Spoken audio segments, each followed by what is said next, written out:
this morning also by Liz Isaacs, who's going to be presenting with me today from Housing Innovations, by Shannon from Housing Innovations, who's going to be helping us out in the background a little bit. And we've got Kara Zachichi. I hope I pronounced your name right, Kara.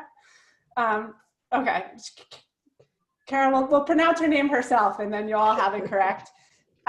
She's going to be presenting a little later, talking about some updates on the cans from DOH. And so we are here today to talk about the changes that are going to be happening in January in our eligibility criteria for our PSH projects. So we're going to be moving from having all of our projects using the chronic homelessness definition for eligibility to the new dedicated plus definition. And so before we jump in, I just want to do a couple quick housekeeping things. So the slides that we're using today are already up on the CT Boss website. So you can feel free to grab them from there.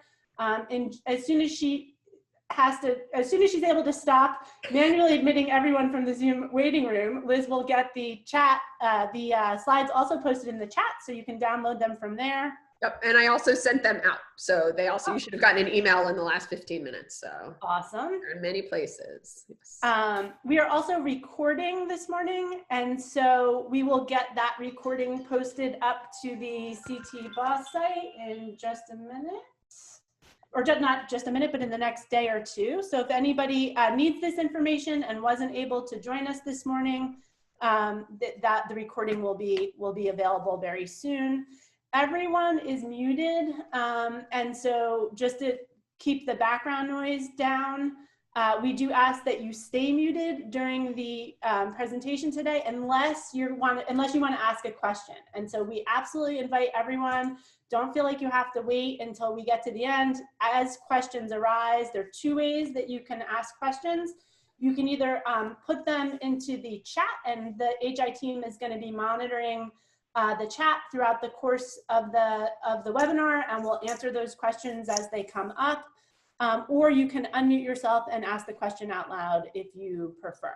So we just do ask that if you unmute, that you remember to mute yourself back, so that, again, we can eliminate as much background noise as possible. So to do that, there's a little microphone icon next to your name in the participant window in Zoom. So you can click on that to mute and unmute. And if you've joined us just by phone, to mute and unmute in Zoom, you use *6.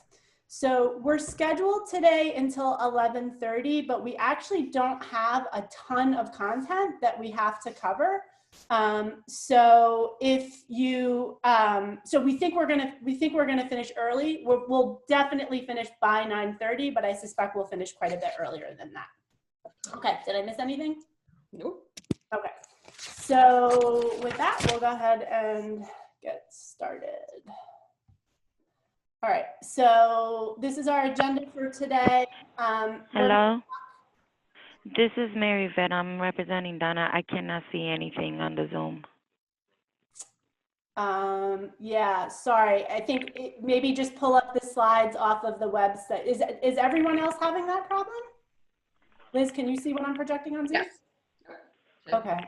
Yeah, I'm sorry. I'm not sure that we're going to be able to resolve that problem for you here on the fly. Okay, what's the website?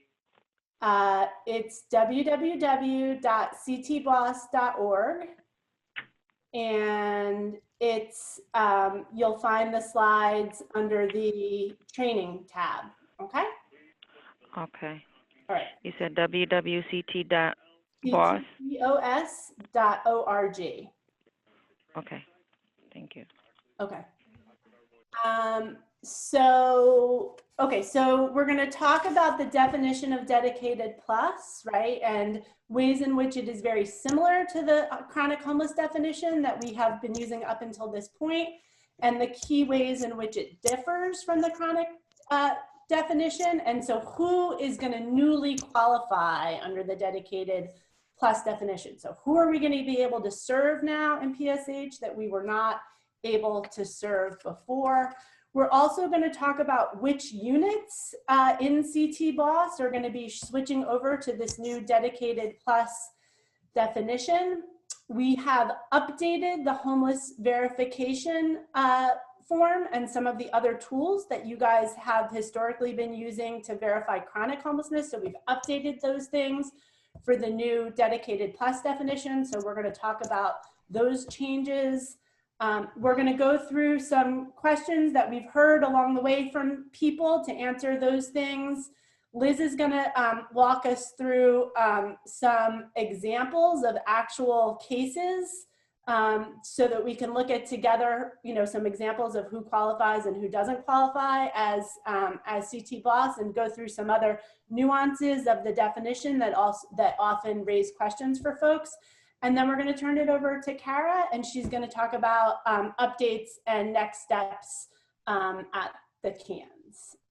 So with that, all right. So before we got started, we just wanted to do a little bit of quick background on why, right? So why did HUD make this option available to COCs, and why did CT Boss decide to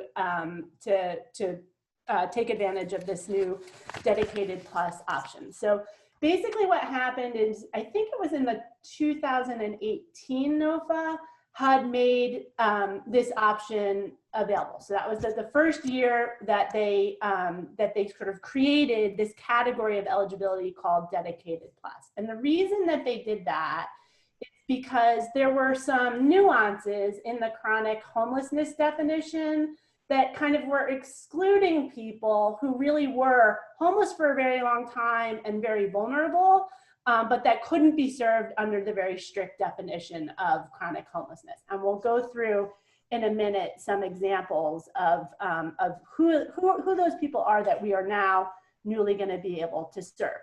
But what this is not intended to do is to open the floodgates to be able to serve any who in PSH, right? We really are still, Dedicated Plus really still is very tightly targeted towards people who have been homeless the longest, right? So it's not that much different than the definition that we were using before. Okay, so these slides show the 6 categories of folks. The next couple sets of slides show the 6 categories of folks that are qualified as dedicated plus. So several of these are actually not relevant in CT Boss, so we're going to just skip over the ones that are not relevant. So we're going to focus on the ones that are in bold, okay? So the first one is you are qualified as dedicated plus if you are also qualified as chronically homeless, right? So everyone, this did not change the definition of chronic homelessness.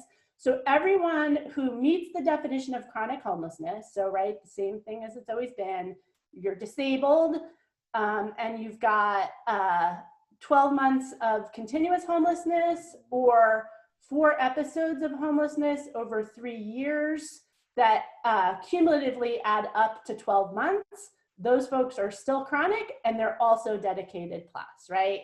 So that means that we still get to serve, for example, people who are currently in rapid rehousing that we determined after they went into rapid rehousing, hey, what this person really needs is permanent supportive housing. And they were chronic at the point that they entered rapid rehousing. Those people are still eligible to move to PSH under this definition, okay? As well as everyone else that meets the chronic homeless definition. The second category here we're going to skip because it's not relevant in CT Boss. We don't have any TH projects that have been recently eliminated. So the third category, there are like 2 main groups that the new definition allows us to serve that we weren't able to serve before. And this third category is the first of those 2 additional populations that we can serve, right? So, so there are certain people, and I'll go through what the criteria are, who were enrolled in either a PSH, permanent supportive housing, or rapid rehousing project, and were chronic at the point that they were enrolled in that project. But for whatever reason, I mean, this happens, right? Like the placement doesn't work out and they return to homelessness, right? So as long as those folks were chronic at the point that they were enrolled in before they were enrolled in rapid rehousing and PSH. They are currently homeless, meaning that they live in emergency shelter, a safe haven, or are unsheltered, and that they were in that PSH or rapid rehousing program within the last year, right? Then they meet the definition of Dedicated Plus, and we can enroll them in a PSH project. Now, there are a couple of things, minor nuances here on this piece of the definition that we are awaiting written clarification from HUD on. So the first one is, you'll notice in this definition that's on your screen, it says residing in shelter, safe haven, or an unsheltered location, and had been admitted and enrolled in PSH or rapid rehousing within the last year. Now, it's not entirely clear whether the within the last year portion of this phrase refers only to the enrolled or also to the admitted piece. We think that you can hopefully serve people as long as they were in a PSH or rapid rehousing project within the last year, and not just people who were newly admitted to PSH or rapid rehousing in the last year. And again, we're waiting on guidance from HUD just to make sure that that's correct. The second piece of this is that, and this has come up, previously, right? Is that if you are, do you need to have the disability verification prior to your enrollment in that PSH or rapid rehousing program, or is it sufficient? So you've got people, let's say that obviously you need it in the PSH program, I'm sorry, I misspoke. Do you need to have it, that homeless verification prior to your enrollment in the rapid rehousing program, right? So you've got people who, you enroll in rapid rehousing, you don't maybe even realize that they're disabled, right? Because they've only been in shelter, hopefully briefly. Rapid rehousing should be moving people quickly out of shelter. And then they get into rapid rehousing and you realize, oh my God, there's more going on here than I realized. This person is disabled and really needs a PSH project. So the instructions that HUD has released on what the documentation requirements are for Dedicated Plus suggest that as long as you get that disability verification prior to enrollment in PSH, that is sufficient, that disability verification does not need to be gotten prior to the original rapid rehousing enrollment. So that we are just trying to get explicit written clarification from HUD on that point. And as soon as we have that, we will let you know. Okay. So the remaining categories of folks that qualify as Dedicated Plus, again, we're going to skip number 4 because CT BOSS does not have any of these projects.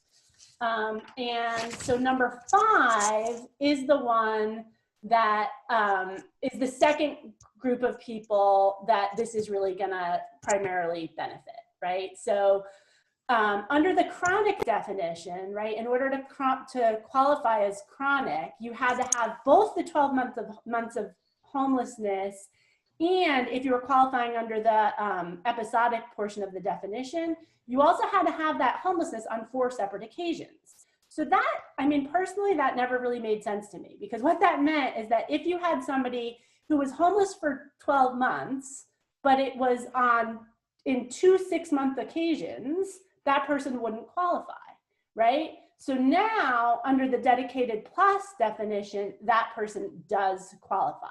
So it allows you to serve people as long as they have that 12 months of homeless, even if they have fewer than 4 separate occasions. So they could be homeless 6 months and 6 months, or they could be homeless, 10 months and 2 months.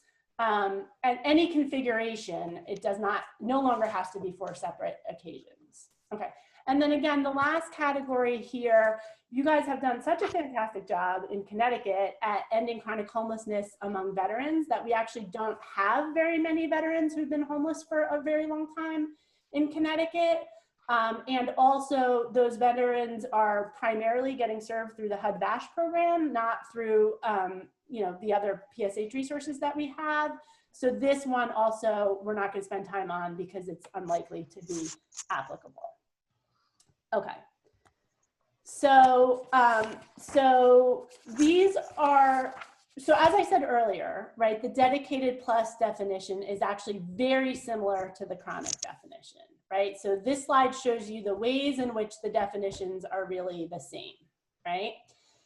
So first of all, under the dedicated plus definition, as with the chronic definition, you can only serve households with a disabled adult or a minor disabled head of household, right? So you cannot serve families that the only disabled person in the household is a child. That remains the same in dedicated plus as it has always been in chronic. So the only place where you can serve a household that does not have a disabled adult would be where there's a minor head of household. So for example, if you had a 17-year-old with her baby or his baby, and that 17-year-old was disabled and is the head of household, right? There's no other adult in the family, then you could serve that, then that would meet the disability criteria for dedicated plus, right? But that's very rare because we're primarily serving only adults. That, you know, it really is probably only applicable if there's an emancipated minor, which happens rarely. So primarily what you have to keep in mind is that you can only serve households with a disabled adult, okay? The second way in which this definition is very similar to the chronic definition is that you can still only serve households who are homeless for at least 12 months, right? Unless, and we'll get more into this later, there is no such eligible household in the CAN, right? So that's the same as with chronic, right? If there is no eligible household, you can serve somebody that doesn't meet the dedicated plus criteria, but only then. All right, so these next two slides show that, again, just a quick review, the two primary ways in which the dedicated plus definition is different than chronic homeless. So the first way is that you can now serve people who have 12 months of homelessness on fewer than 4 occasions. And the second way is this group of folks that had been enrolled in either a PSH or a rapid rehousing project, right? And they, you know, didn't work out. They were chronic when they entered that PSH or rapid rehousing program. And they were in that program in the last year, and they are currently homeless, right? So they're unsheltered, in a safe haven, or on the streets. So that's the two new categories of people that you can serve that you could not serve before. All right, so which programs does this apply to? So as I said earlier, in the 2019 COC competition, CT BOSS converted all of our COC funded PSH projects to dedicated plus. We also have worked with our partners because we want to make this as simple as possible for everyone, and having like different eligibility criteria for different types of PSH projects becomes very confusing and hard to manage, I think, for the CANs. So our partners have also aligned their eligibility criteria for their projects that they fund to this new dedicated plus definition. So starting in January, CANs are going to begin making referrals to PSH projects using the dedicated plus criteria. And those dedicated plus criteria will apply to all the PSH projects, all the CT BOSS PSH projects. They're also going to apply the dedicated plus definition for all of the Next Step and RAP units that are dedicated to serving people experiencing homelessness, right? Because there's some of those units, as I understand it, that are not necessarily designated to that group, but all of the homeless designated units are going to use the dedicated plus definition. And similarly, for the low income housing tax credit projects, all of those units that are dedicated to serving people experiencing chronic homelessness, CHAPA is also going to use the dedicated plus definition, okay? So that hopefully will make it easier to manage referrals on this, to keep everything aligned as much as possible to the same set of rules.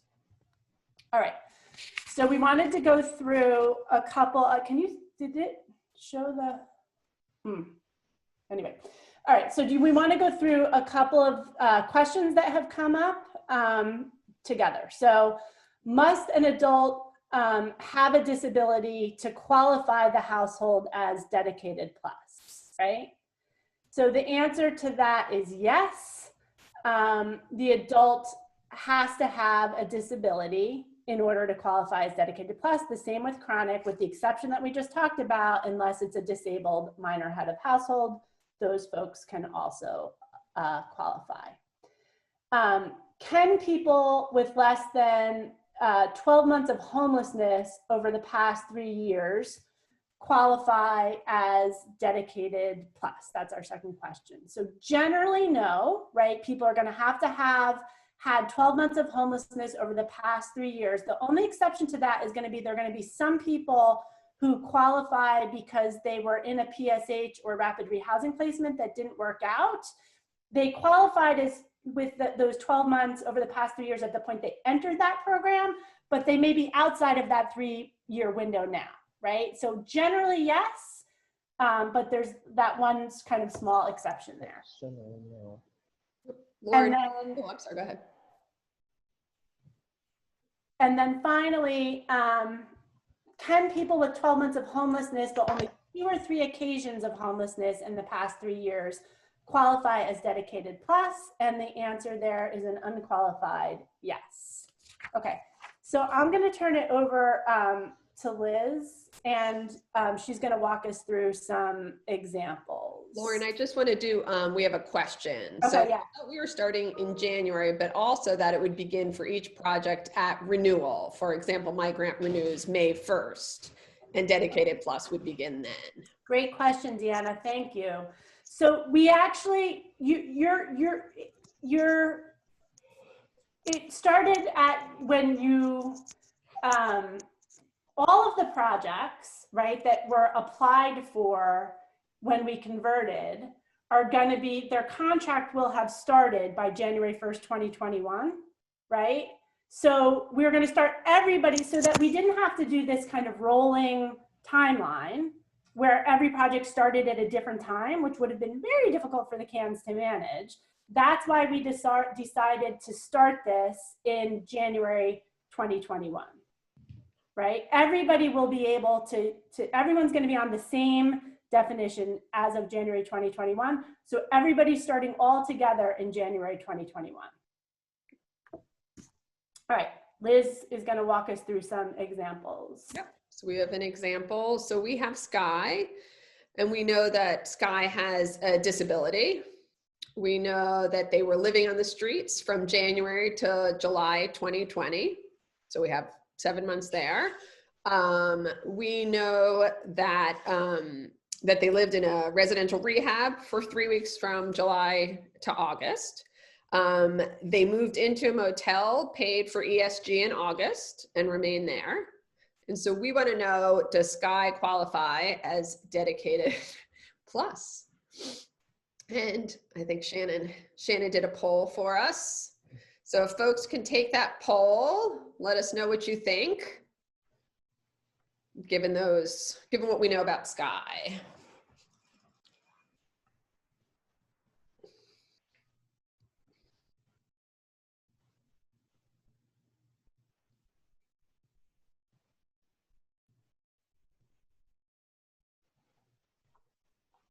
We'll just take a moment.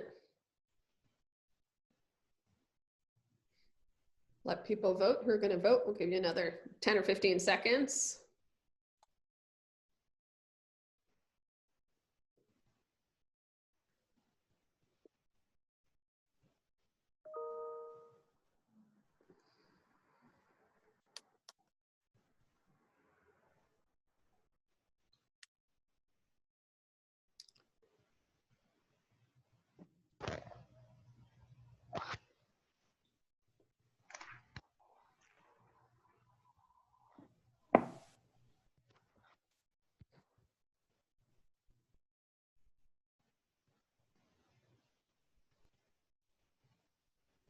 All right, people probably had enough time to vote there. So the answer is yes.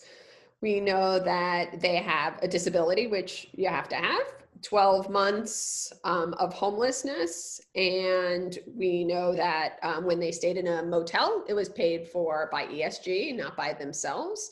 So a few people chose no, or they weren't sure. If anybody, we can look in the chat box for a minute, or if someone wanted to unmute themselves just for a minute, if there are questions or what maybe threw anybody off feeling like Sky wasn't eligible. Anyone? There's nothing in the chat box currently on that. We've got some other stuff in the chat box, but we can do it after you finish Sky and then before we move on to the next one. Perfect. Okay. Anything else on Sky? All right, Lauren, do we want to do the question in the chat box?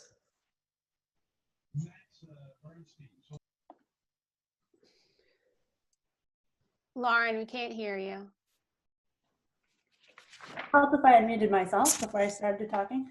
What about folks who had been enrolled in PSH within the last year and unable to maintain housing placement and met the old definition of CH upon entry that required the 4 episodes but did not have the total of 12 months? Would they still be eligible?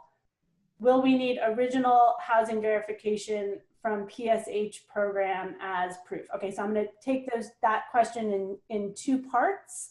So in order to be eligible under the new DedicatedPlus definition, the person would have had to be chronic at entry into the rapid rehousing or PSH program, right? So that means that they would have had to have either 12 months of continuous homelessness or 4 episodes totaling 12 months. Okay, so that's the definition that applies there. So the answer to that first question is no. If they did not have the 12 months, they would not be eligible. And then the second part of that question is, will we need original housing verification from the PSH program as proof? Yes, you're going to need the original. You're going to need the original documentation that the person met chronic homeless criteria at the point that they entered that original program. So if you're a program accepting somebody that failed out, or I shouldn't say failed out, but for whom the housing placement did not work in a rapid rehousing or PSH program, then you are going to need that documentation that they met the chronic program, and also you're going to need documentation that they were in that PSH or rapid rehousing program in the past 12 months. And that leads us to another question that's in the chat field, the chat box, which is, will we have updated forms for homeless verification and can vacancy match forms before the end of the month? So I'm going to take the first part of that question, which is the homeless verification form. So we're going to go over that stuff in a minute here in the slides. All of that stuff has already been updated and is already posted on the CT Boss website. I actually don't know, the can vacancy match form is not a form that Housing Innovations created, so I'm actually going to defer to Kara on that question. Kara, can you answer that? And Lauren, it's Lee. I'll jump in. We will update it. So thank you for the reminder to Felicity, but we'll get it out to the people who facilitate the BNL matches. Awesome. Thanks, Kara. Thanks, Lee.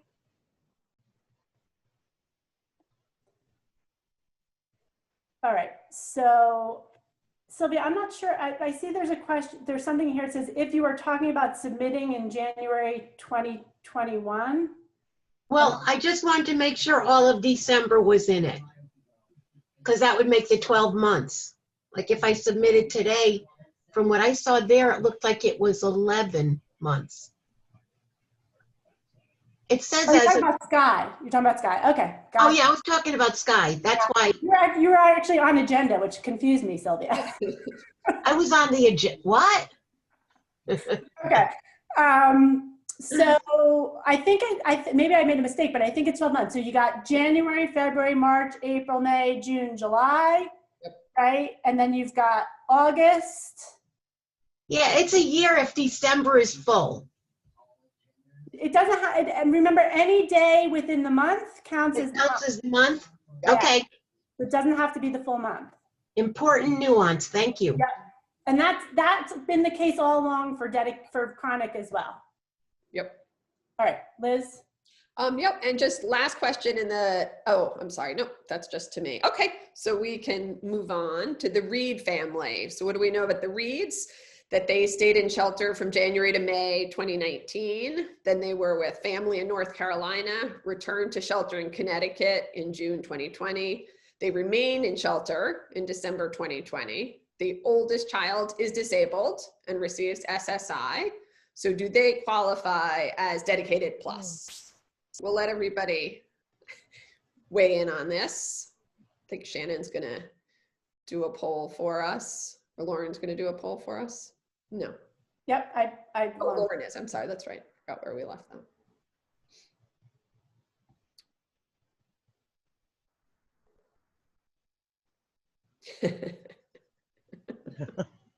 Sylvia, you're ruining it for everyone.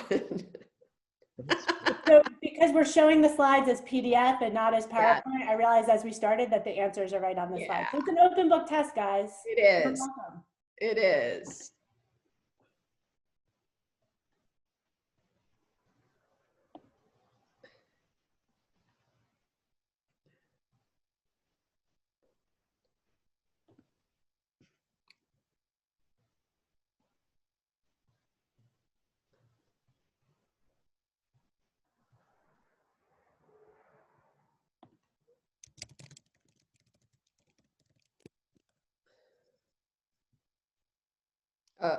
Lauren, the poll is not coming through.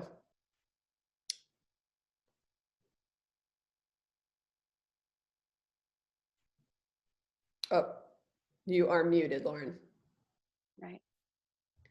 But just skip the polls. Yeah, that's fine. We have the answer. But let's just take a moment. So otherwise they would qualify, but like Lauren said at the beginning, it's really important to remember, and this comes up a lot. I feel like we get this question a lot, but you do need to have the adult who has the qualifying disability.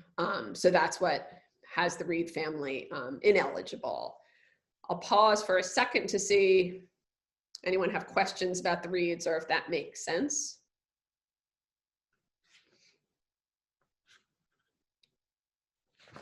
Okay, let's talk about our next person. So we've got Natalie, and Natalie does have a disabling condition. She was kicked out of shelter. Oh, excuse me. She was kicked out by her family and then went to shelter from January to February. She moved to rapid rehousing from shelter, and now she's being evicted, but she's still there until the marshal gets her out. Does she qualify as dedicated plus in 2020? And our answer is by December 2020. And our answer is there, but the reason she does not qualify, so the answer is no, is she was not chronic at entry into rapid rehousing, and she is currently living in permanent housing. So she would not be eligible. I'll pause for a moment. Does that make sense to anyone? Any questions around Natalie and her eligibility? All right. Makes sense to folks? Okay.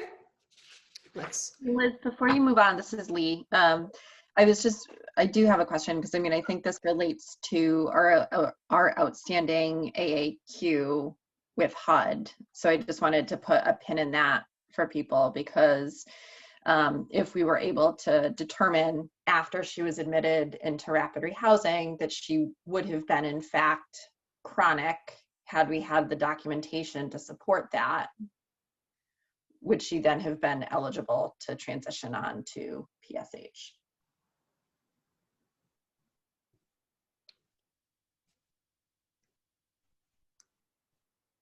Lauren, are you? Yeah. So yes, we think, as I said earlier, that even if she did not have the disability verification at the point that she entered rapid rehousing, because you would not have known that you even needed to do that necessarily, right? There's an FAQ that's out there from HUD that goes through what are the documentation requirements for dedicated plus. And when it talks about for this category of people, what it says is that you've got to have the disability verification before she enters the PSH program, not necessarily before she enters the, it's not quite that clear, but we think what it means is that, right? That the point at which you have to get that disability verification is prior to admitting her into the PSH program. You don't necessarily have to have had it. You're not a fortune teller, right? You didn't know when you admitted her to rapid rehousing that she was even disabled. So why would, you may not have had it at that point. And we think that HUD is gonna come back and say clearly, yes, that's right, go forth and prosper. But we understand that people want that in writing from HUD, and so we're working on getting that in writing from HUD. Does that answer your question, Lee? It does. And then I was just looking that she was only in shelter for 2 months before entry into rapid rehousing, so she wouldn't have had the time. Yeah, so she wouldn't, sorry, I should have said. So this person would not have been eligible anyway because she wasn't chronic, even though she was disabled, because she was only in shelter for a few months, as Lee is pointing out. Do we want to do a couple chat box questions? Sure. What if documentation was not completed before entry into rapid rehousing, but client did have qualifying diagnosis and time and could be verified after entry? So I think that's the scenario that we just talked about. So, yeah, you want to do it? So we think that the answer to that is yes. It doesn't matter that you didn't have it prior to rapid rehousing entry, and we're working on getting written clarification on that from HUD. Yep. We have, I thought cans are using rapid rehousing time as a homeless state and therefore would qualify. No. So the time that somebody spends in rapid rehousing, so if someone's chronic, and this is not changed, right? This was the case under chronic as well. If someone was chronic before they entered rapid rehousing, they retain that chronic status, but the time that they're in rapid rehousing, because they're housed, they're not homeless, doesn't count towards the 12 months of homelessness. Yep. Just to clarify, by DedicatedPlus rules, she could not be bridged to PSH because she does not have 12 months of homelessness. Correct. This person, because she only had 3 months of homelessness, could not be bridged to PSH.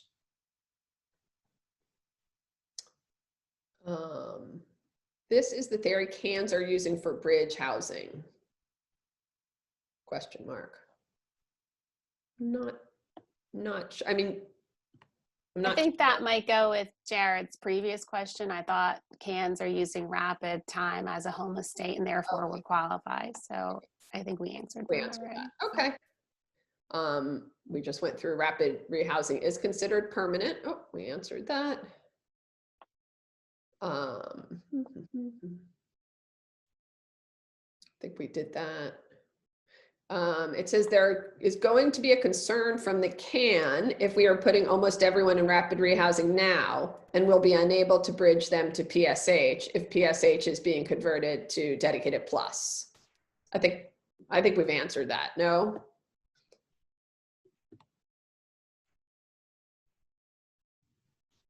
I'm just reading it to see if I'm understanding the question. There's going to be a concern from, there is going to be concern from the CAN if we are putting almost everyone in rapid rehousing now, we'll be unable to bridge them to PSH. We think that you are going to be able to bridge people. Certainly everyone, we know for sure that everyone that is, that is in rapid rehousing and stays in rapid rehousing under this new DedicatedPlus definition, those folks are included, right, in this new DedicatedPlus definition to be able to bridge them. The only nuance here that we are not entirely certain of is whether or not they need the homeless verification at the point prior to which they went into rapid rehousing, or if you can get that later. And we are pretty sure that the answer is going to be you can get that later.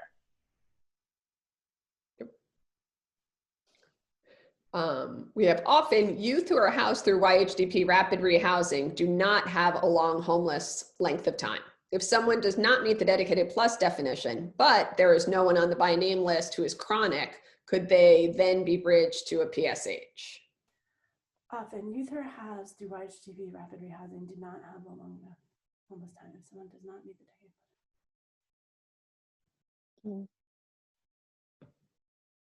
Yes. So there is no YHDP PSH, right? I think we only have one designated youth homelessness project, PSH project in CT BOSS. So that project has an eligibility criteria that they're serving young people, right? So if there is no other qualified young person that meets the chronic definition or the dedicated plus definition, and the only young person that is awaiting PSH is homeless but not dedicated or chronic, then they can be bridged to that youth dedicated PSH project. But I think we need to make it clear, because I'm reading the chat, rapid rehousing time does not count towards their total length of homeless history, ever. Correct. So Correct. you have to add up their actual homeless time. They get housed in rapid rehousing, the clock stops. If they had 12 months prior to that, great. If they didn't, they didn't. But like you said, Lauren, if your CAN is at a point where you don't have anyone with a full 12 months and you're kind of beyond that cohort of people, then you will work down in your prioritization. This is stuff for your CAN prioritization people to know, like Lisa Quach or Margaret or Jamie Taylor, they will be managing the lists and kind of helping you understand this and providing you the referrals. You on the program receiving side need to make sure that you're double checking the documentation you're getting as well. And if you get someone with less than 12 months of homeless time, a little flag should go up and go back to the CAN and be like, are you sure there's no one else who meets the dedicated plus or chronic definition? And then that CAN match letter probably will indicate that, this is why we went to this person. Yeah, and we on the Housing Innovations team are going to be available to the provider staff, to the CAN staff, whoever, in whatever way we can help. We know that this is all new and people are going to have questions. So when questions arise, call us. If we don't know the answer, we'll find out the answer for you.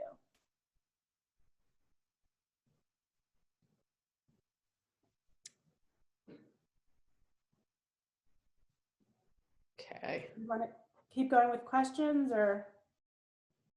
Sure, I'll read this. Just a clarification of an earlier question. Prior to the chronic homeless definition changing in 2015, the head of household had to experience homelessness 4 or more times in the last 3 years, but did not have to total 12 months.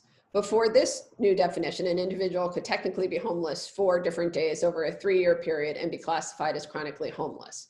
We have people housed in PSH prior to 2015 who met the old definition of 4 episodes, but did not total 12 months. These seem to be the cohorts of folks who are not successful at maintaining their PSH placement. So I think the question is, does that cohort qualify or not? Did you want to take it? Yeah. Or do you want me to take it? Oh, It might be better if I just explain it. Sorry, this is Lisa. So a lot of the folks who are being case conference for in jeopardy of losing housing PSH now, who we think are experiencing homeless now and would be eligible, met the old definition. So I've seen HVs where it was literally like 4 episodes with no breaks and it was like 4 months of homelessness, but they were in PSH technically, and now they're homeless. It's just the 12-month requirement is something they're missing because they've been in PSH for so long. Right. So that's what I was trying to check on. So sorry. Yeah. So I think goes back to the AAQ that we have pending about the admitted question, right? So that person was admitted to PSH a long time ago. HUD never applies definitions retroactively, right? So the applicable definition of chronic for that person would be the one that applied at the time that they were verified, right?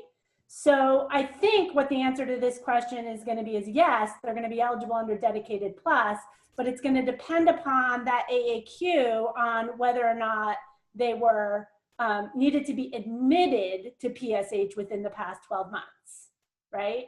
So I think the answer is going to be yes, but we'll let you know as soon as we know from HUD. Great. Does that answer your question, Lisa? That's for now. Thank you. Great. Okay. I guess we will move on to updated homeless verification tools. And this is what folks have been asking for, excited to get. So there is a new homeless verification form, and all the forms that we talk about are on the CT Boss website. So I encourage you to go there. Hopefully they're easy to find. And if you have any questions, please ask us. Really important, get rid of old versions. So make them disappear. I know it's easier said than done with version control, but try to do that if you can. And the homeless verification form has all the information now you need for DedicatedPlus. So it's updated. And it's, you need to use that. That is required. We also have sample letters for documenting. This is optional. These are resources for you, but folks often ask for them. I think providers find them to be helpful. So you want to make sure the documentation is not optional. Using the forms, using the sample letters are optional. And there's information on chronic homelessness, how to do situation to qualify folks for DedicatedPlus, due diligence on third-party evidence of homelessness, and there's a template for participant self-certification if folks are going to self-certify. Okay. This is really important because you're going to need to update your intake policy. And we have a sample intake policy for you to look at. HUD requires that you have this. So all subrecipients, all recipients getting COC funds have to have an intake policy. And the intake policy has how you're going to determine eligibility, the order of the order of priority for obtaining evidence. So starting with third-party verification and moving down.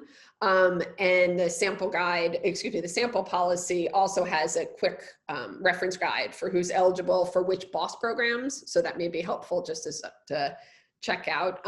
But remember, you have to update your policy. And like Lauren just said, please reach out to us if anything's confusing, doesn't make sense, and you need more information. Okay. A question in the chat from Sylvia that I wanted to answer, Liz, before we move on. So the question is, we can vote to elevate their housing match, I think, as an exception, right? So, and I think what that refers to, Sylvia, and you'll jump in and tell me if I'm wrong, is when we were talking about what happens if there is no one who, somebody that doesn't meet the definition, right, of dedicated or chronic, what are the circumstances in which you can serve that person? And the only place where you can serve that's not optional for the CAN, right? The HUD requirements say that the only time you can serve someone that does not meet the chronic or dedicated plus definition, once you've dedicated that project as such, which we have, is if no other eligible person who meets the definition exists within the CAN. So you can't, the CAN cannot vote to elevate somebody who doesn't meet the dedicated plus definition over somebody who does meet the dedicated plus definition. If I got the question wrong, you'll let me know.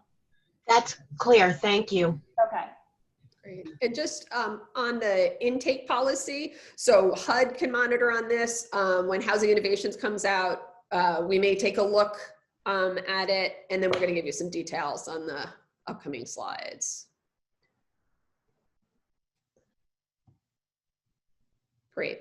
So you're going to, this question comes up a lot about documenting eligibility and when folks have to have this documentation. So HUD requires the documentation of homeless status up until the project entry date. And that is defined as the date at which the project offers and the participant accepts entry into the project. So it's going to be before when the participant actually gets housing. And so an example here is the participant accepts housing, rapid rehousing on December 14th, is housed very quickly, December 24th. So that documentation has to be, the homeless documentation has to be as of the 13th of December. So not as of the 23rd of December, but as of the 13th of December upon project entry. So this comes up a lot. So just keep that in mind as you're documenting eligibility. And again, this would be something that would be in your intake policies, and they're in the sample intake policies. So there's a question in the chat back on the sample intake policy. So I'm just going to go back one slide, Liz. So the question is, there is a sample update. There's a sample for the update on the CT Bus website, correct? And so this green highlighted, this is a hyperlink, right? So if you click on this in the slides, it should take you right to the, you won't be able to do it in Zoom, obviously, but if you have a version of the slides that are on your computer and you click on it, that'll take you right to that sample intake policy on the CT Boss website. Yep. Great. So they are just like for chronic homeless. So just, you know, whenever you can remember, it is different, but you're still going to do a lot of the same activities. So there's record keeping requirements, just like when it was chronic homeless requirements. So for evidence of Dedicated Plus, you're going to know that you need evidence of homeless status at time of project entry, which we just talked about, 12 months of homelessness within the last 3 years, and evidence of a disability. Remember, that's an adult, not a child. And then if applicable, you need evidence that the person was chronically homeless immediately before entering rapid rehousing or PSH and lived in rapid rehousing or PSH within the year prior to intake.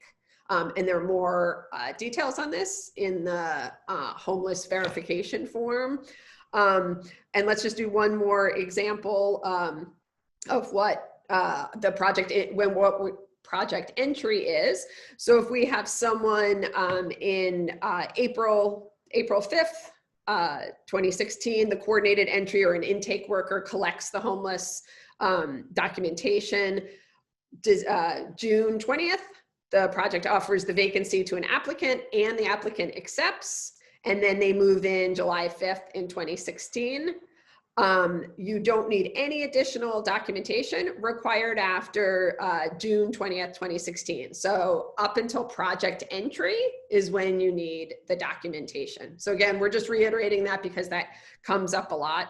And so there you go. And again, more information on the homelessness verification form. So Liz, we've got a couple questions from Eric Clevenger in the chat, so I'll do those. So the questions are, is DEMIS updating intake policies for all DEMIS programs and for the DEMIS Boss 72 Dedicated Plus program? So I think what you're referring to there, Eric, and you'll tell me if I'm wrong, is the DEMIS COC rental assistance operating guide, because I think that's where the intake policies for all the DEMIS rental assistance programs lives. And the answer to that is yes, that guide will get updated, but probably not by, definitely not by January 1st. So you should proceed as we are advising you today. And the second question is, do we need to update the homeless disability verification to the new form? So starting in January, you're going to use the new disability form. You do not need to go back and update forms that you've already done, right? You'll start using the new forms, or if you wanted to, you could start using them now, but you wouldn't need to go back for somebody that you've already established chronicity on. They're going to qualify as Dedicated Plus anyway, so you don't need to go back. Hi, Lauren, can you hear me? Yeah, a little rough, but yes. Oop. Okay, we lost you, Eric. So if you've got a question and we're not able to get... Can you hear me now? Yep, that's it. So my question is that with the Boss 72 Dedicated Plus program, we've already started housing people using the old CT Boss forms. So we'll have to go through and update those forms because they didn't exist when we started housing people recently. No, Eric, I don't think you should have to do that. Let's talk offline a little bit more about the details. But you started housing people using the dedicated, housing people who met the chronic definition, or housing people who met the Dedicated Plus definition? The Dedicated Plus. Maybe if you want to send me a couple of examples, I'll take a look and make sure that what you have is going to be sufficient. I'm hoping that the answer to that can be no, because we don't want people to have to go back and redo things. But let's look a little bit, dig a little bit into the details, and we'll get that answered for you. We have a question. What date are we supposed to be entering into HMIS? Typically, we do once they move in, not the day they are given certs, as we don't start paying on a unit until the day they move in. So, Shannon, are you able to answer that question? So we are not the HMIS lead at Housing Innovations, and I don't feel confident answering that question. Shannon, are you able to answer that question? I would have to, what I would say is conjecture. I think you can enter once you start providing case management and working with a person, but I don't know if there's a specific policy for CT Boss that's different than that. Okay, so we are going to send that question over to our partners at CCH, or if there's someone, I don't know if there's anyone from CCH on the line that wants to take it, or not, Meg?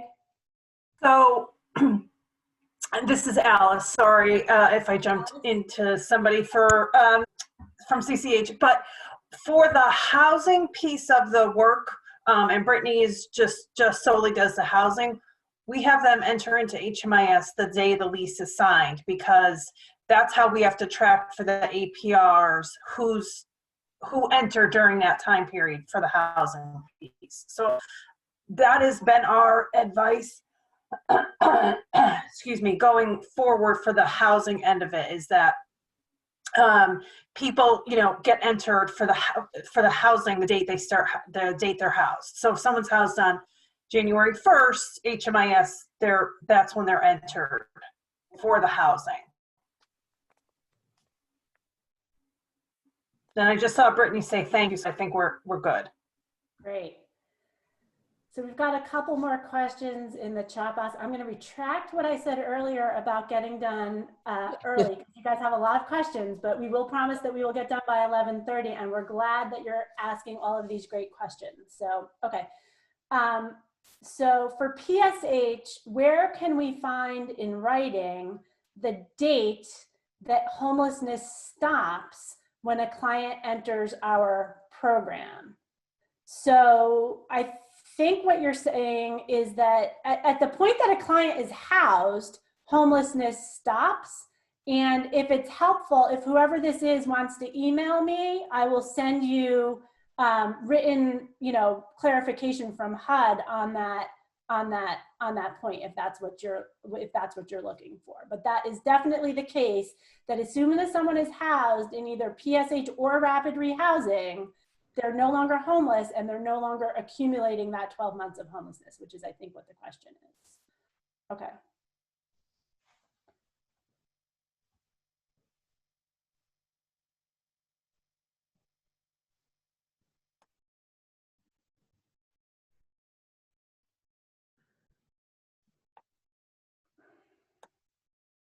All right, let's just keep going while I look at the chat here, Liz. Do that. Okay, great. So we'll talk about self-certification. So really important, disability can't be self-certified unless you have a COVID waiver in use. And if you have a COVID waiver in use, both BOSS and DMIS require that you obtain third-party documentation as soon as possible. For all clients, up to 3 months of homelessness can be documented through self-certification. And self-certification of more than 3 months can only be used for 25% of households served by a project. So you have to keep accounts of that. It has to be accompanied by documentation of intake workers trying to get the third-party documentation, because that's always what you're working towards, right? That's the gold standard. Documentation of breaks can be entirely based on self-report. And HUD does allow for self-certification while third-party documentation is being gathered for up to 180 days. And then if someone's enrolled fewer than 180 days, they can be excluded from that set. Any questions on self-certification? I don't see any questions related to self-certification in the chat. There are a couple questions in the chat though. One I think it looks like was just to me privately, but it's from Sonia, and it's basically that there was a different understanding than the answer that Alice just gave around when the HMIS enrollment would happen. And I think what Alice said is what you should do for the DEMIS projects, and Housing Innovations will get clarification beyond the DEMIS projects from CCH on whether or not there's specific guidance on how to handle that if you are not a DEMIS project. So we will get back to you on that. And then there's a question here from Lisa that has to do with how do you determine in the past year of being enrolled in PSH or rapid rehousing for people who are qualifying under that portion of the definition. And I think what I would say to that, Lisa, is let's put a pin in that until we have the answer from HUD on the admitted question, right? Because it's going to be a very different answer if HUD gives us a different answer than what we suspect on whether or not that within the last year applies to only enrolled or also to admitted. So we'll put a pin in that one for now. And okay, I think that's it in the chat. Great. So again, this is not new. This is a reminder, but we're going to talk about third-party documentation and what counts. So as you know, HMIS record, a letter from an outreach worker, a shelter, a shopkeeper, a building owner, a family member, a rabbi, a priest, a doctor, someone from law enforcement, wide array of people. And it's that they have physically observed the person being homeless, right? Or being outside and being homeless. The intake worker really just has to use their judgment on, if the source is reliable, and hopefully you'll get a reliable source. If the person will not put something in writing, you are able to document that yourself. And when we get letters, or when you use your letters, they have to be on agency letterhead, signed and dated, and should include the name and the title of the person who's signing. So again, not new. You guys have been doing this, but just a reminder of what to do, documentation, and make sure that it's done in that way. Any questions, any confusion on third-party documentation? Just one slight nuance there, Liz. So the requirement that you've seen somebody be like physically homeless, that only is going to apply if it's just a random community member, right? Like, so if it's the shopkeeper or the sister, or then they have to have seen it.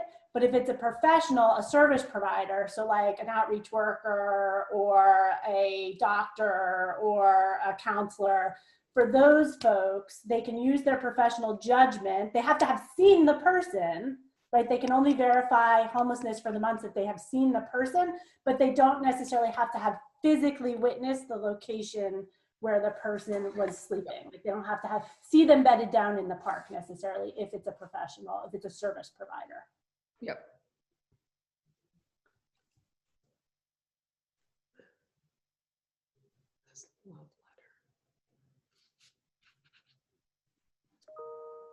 No questions there?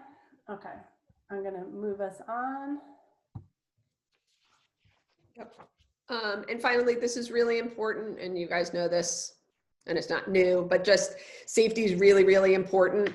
As always, it's the most important thing. So if at any time the applicant doesn't want somebody to be contacted, that just should be the final answer. And then the worker is going to document what the applicant had to say and document homelessness, third party or self-certification as needed, but never to push anybody to do something they don't want, and that keep them safe, of course. Okay. And then filling vacancies, we've talked a little bit about this. So you're not required to allow the units to remain vacant. The cans don't want that. You don't want that. We don't want that. So it's really important that you keep moving ahead like we talked about. If there is not an eligible applicant that's dedicated plus status is ready, the can offer it to the next person on the list.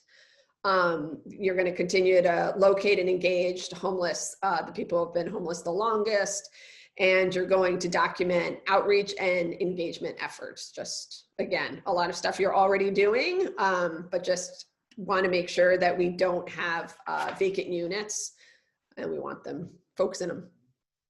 Anything on vacancies? We talked a little bit about it before.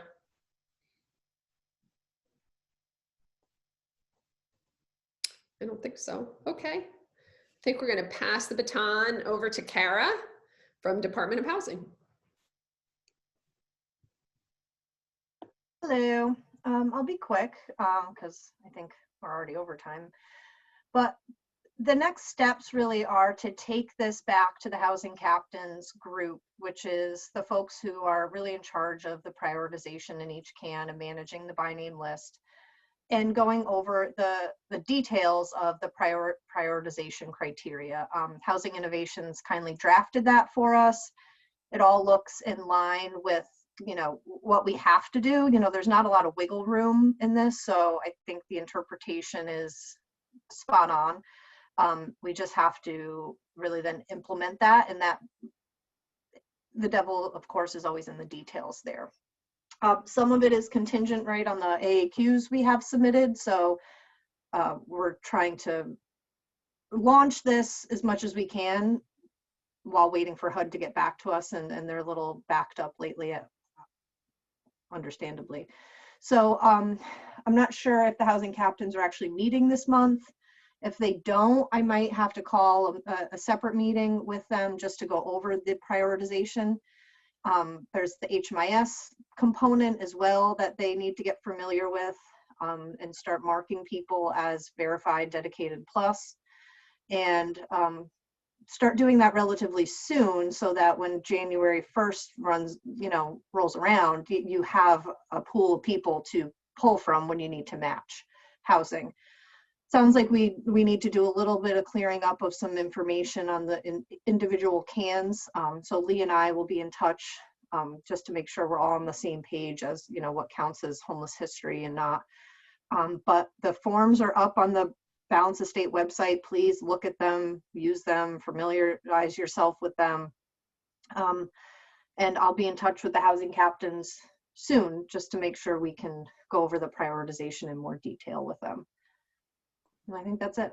Lee, did I miss anything? Thank you. Got it all, Kara. Thanks. You're welcome. Thanks, Kara and Lee. All right, so we're scheduled to end at 11:30, so we've got a little bit more time if anyone still has questions that they want to ask. We're also, of course, always available. So reach out to us at any time. We'll pause just for a minute and see if there are any remaining questions that folks have. Put them in the chat or unmute yourself and speak up. And in the meantime, I will go to the slide with all of our the Housing Innovations contact information.